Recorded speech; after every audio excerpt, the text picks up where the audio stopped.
Want to see how I go from this deep blue color to this purple vibrant fro with pink hues? Keep on watching.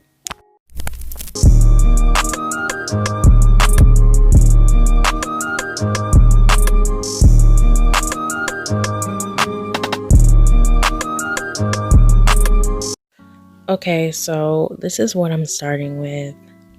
This is my hair. These edges on fleek, though I really love these edges, even though people don't say fleek anymore, just ignore me. But yeah, my hair was kind of popping, but this blue had to go, and I know blue is the hardest color to get rid of, so I have this color Oops, and I just followed the directions, left it in for like 40 minutes. It stunk up my house.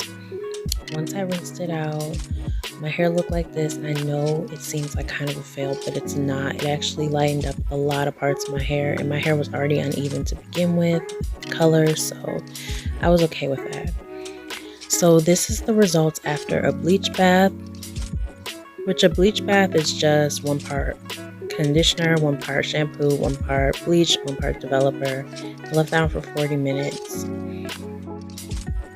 If you take a look at my hair, it actually lined up quite a bit, and I actually bleached the roots, but that's okay. This is a chaotic, not even a tutorial.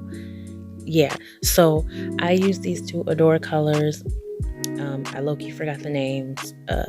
Yeah, so I just put this shit sporadically in my hair, and I kind of left a little bit of the blue because I wanted a little peekaboo, and yeah, that was it. And the color came out super vibrant, super cute. I love it. I know I'm using a filter, but I just want y'all to see how cute the vibrant color was. And this is not a tutorial. Don't do this.